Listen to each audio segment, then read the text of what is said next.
요즘 인건비나 자재비가 많이 올라서 인테리어 비용이 비싸졌다, 이런 얘기 진짜 많이 들리잖아요. 요즘 평당 100만 원이 기본이라고 하는데, 그런데 사실 1000만 원이라는 돈이 작은 돈인가요? 아니잖아요. 근데 이걸로 어느 정도 인테리어 할 수 있을까, 그런 생각이 먼저 드실 거예요. 그래도 이 정도 하면 1000만 원으로 잘 고쳤다, 이런 얘기 들으실 수 있지 않을까. 저라면 이 예산으로.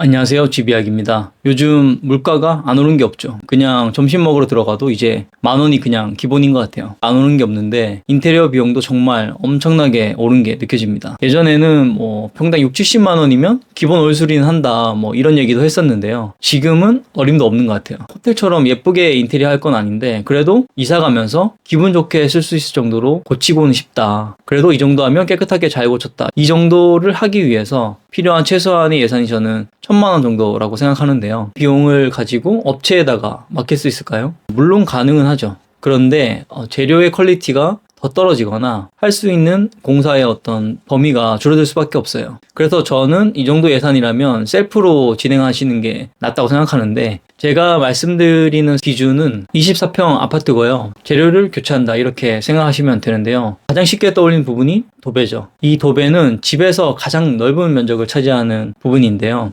이 도배를 바꾸는 것만으로 해도 공간의 분위기가 상당히 많이 달라지는 걸 알 수 있습니다. 비용 대비 효과가 정말 큰 공정인데요. 우선 자재비가 다른 공정과는 비교할 수 없을 정도로 저렴하기 때문입니다. 도배는 합지와 실크로 나눠지는데, 보통 실거주 하실 집이라면 대부분 실크로 하시고요. 저도 실크로 하시는 것을 추천드립니다. 도배도 이 현장의 상황이나 벽의 컨디션에 따라 비용 차이가 조금 있을 수는 있어요. 그런데 일반적인 경우라면 전체 실크로 했을 때 비용이 약 200만 원 정도 됩니다. 두 번째는 바닥을 볼 건데요. 이 바닥은 벽보다는 면적이 작죠. 그렇지만 우리가 온돌 문화이기 때문에 이 바닥 생활을 굉장히 많이 하거든요. 그래서 어쩌면은 사람과 가장 밀접하게 맞닿아 있는 부분인데요. 예산이 넉넉하면 다양한 재료를 고민해 볼 수 있겠지만, 이 정도의 예산이라면 저는 장판을 추천드립니다. 장판도 요즘은 패턴도 그렇고 굉장히 잘 나오는 편이거든요. 그리고 종류도 되게 다양해요. 그래서 잘 고르면 괜찮다고 생각하는데요. 장판은 두께에 따라서 가격 차이가 큽니다.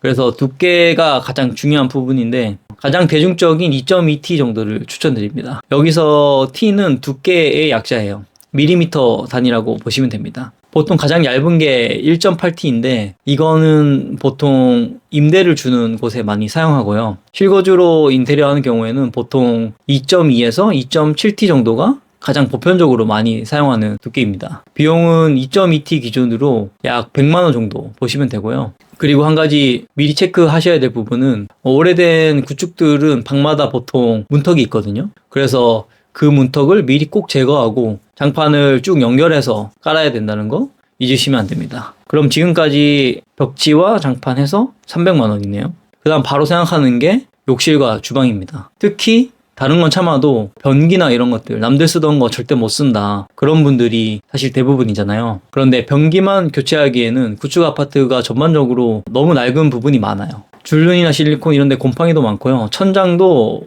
도배 같은 걸로 마감이 돼 있어서 곰팡이가 있는 경우도 굉장히 많습니다. 그리고 천장에 조명이나 환풍기도 제대로 된 경우가 거의 없죠. 그래서 이것저것 조금씩 고치다 보면 돈은 돈대로 드는데 뭔가 계속 마음에 안 들거든요. 화장실은 맨날 써야 되는 공간이잖아요. 그래서 이게 마음에 안 들면 두고두고 살면서 후회하게 되는 것 같아요. 그리고 이걸 살면서 다시 공사하기도 어렵고, 그래서 아예 처음에 인테리어 하실 때 같이 수리하시기를 저는 권해드립니다. 욕실은 재료나 시공 방식에 따라 가격 차이가 크거든요. 제가 이전에 이 금액대별 욕실 인테리어를 정리해둔 영상이 있으니까 필요하신 분들은 참고하시고요. 화장실 타일 마감은 기본적으로 가장 많이 하는 300에 600각 타일로 시공하시면 됩니다. 이 도기질 타일은 재료 자체도 저렴한데 상대적으로 취급이 쉬워서 공사가 쉽고, 그렇기 때문에 시공비도 더 저렴하거든요. 이 타일이 크고 무거울수록 시공 단가도 올라갑니다. 그리고 기본적인 독이나 수전들도 저렴한 것 중에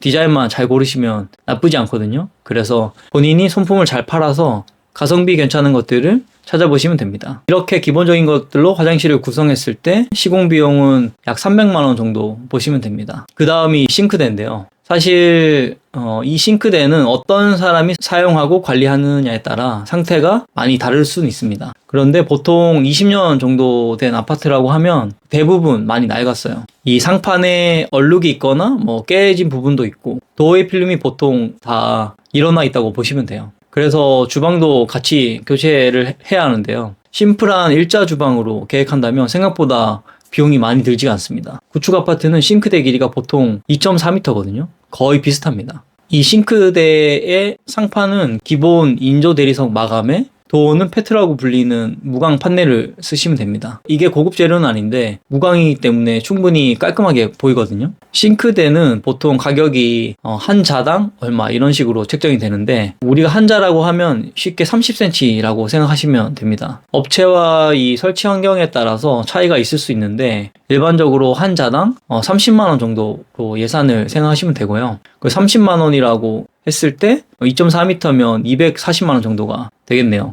그리고 싱크대 교체하면서 싱크대 상부장과 하부장 사이에 있는 그 타일 부분을 교체 안 하시는 분들이 계신데 그렇게 하면 싱크대 교체해놓고도 뭔가 찝찝합니다. 그래서 주방 교체를 마음 먹으셨다면 타일도 같이 바꿔주시기를 추천드리고요. 근데 주방 타일 부분이 많지가 않잖아요. 그래서 그것만 따로 타일을 시공하는 게 아니라 화장실 타일을 붙일 때 그분들께 같이 부탁을 해서 주방 부분까지 같이 할 수 있도록 말씀을 드리면 되고요. 비용은 대략 40만 원 정도 보시면 됩니다. 그러면 싱크대 240만 원, 타일 교체 40만 원에서 280만 원 정도가 되겠죠. 지금까지 예산을 보면은 도배 200만 원, 그리고 장판 100만 원, 그리고 화장실 300만 원, 그리고 주방이 280만 원이었습니다. 그럼 합계가 880만 원 정도 되겠네요. 이제 저희 예산이 한 120만 원 정도 남았는데요. 이 돈은 바로 조명에 사용하는 겁니다. 앞에서 벽지, 장판, 주방, 욕실까지 예쁘게 바꿨잖아요. 아무리 괜찮은 걸로 재료를 바꿔놔도 조명이 제대로 안 돼 있으면 소용이 없잖아요. 그래서 조명이 엄청 중요한데 구축 아파트는 보통 그 실의 중앙에만 큰 등이 달려 있잖아요. 대부분이 그렇게 돼 있는데 그런데 기존 천장을 우리가 철거하지 않더라도 그 매입등을 설치할 수 있습니다. 전기하시는 분들께 부탁드리면 그 기본 배선을 가지고 추가로 등을 더 만들 수가 있거든요. 그래서 거실이나 주방에는 기본 전등 외에 포인트를 줄 수 있는 매입등을 몇 개만 더 설치해도 집의 분위기가 완전히 달라집니다. 매입등 한 개당 3만 원 이런 식으로 비용을 받고 시공을 해주시거든요. 그래서 인테리어 잘 해놓은 집들 사진들 참고하셔가지고 어디에 어떻게 매입등이나 간접등을 설치하겠다 이런 걸 미리 계획을 세워두시고요. 그거를 작업자분께 잘 전달드리면 됩니다. 기존에 있던 전선이나 구멍 같은 건 어떻게 하냐 이렇게 걱정하시는 분들도 계신데요.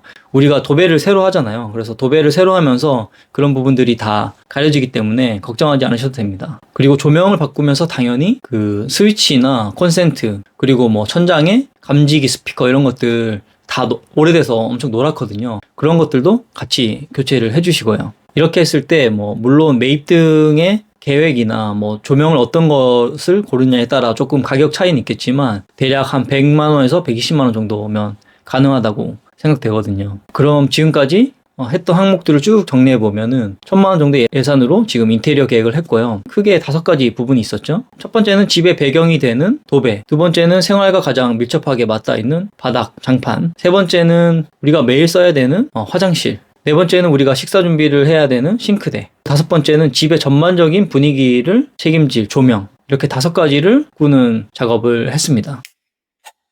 인테리어라는 것이 막연하게 생각하면 굉장히 좀 어려울 수도 있지만 실질적으로 내가 사는 부분에 영향을 어떻게 주는지를 좀 생각해보고 그런 불편함을 개선하는 요소로 인테리어를 바라보시면은 조금 더 쉽게 시작할 수 있지 않을까 생각하고요. 그리고 이 1000만 원이라는 예산을 말씀드렸지만 이것보다 부족하신 분들은 내가 포기할 수 있는 부분들을 잘 고민해 보시고요.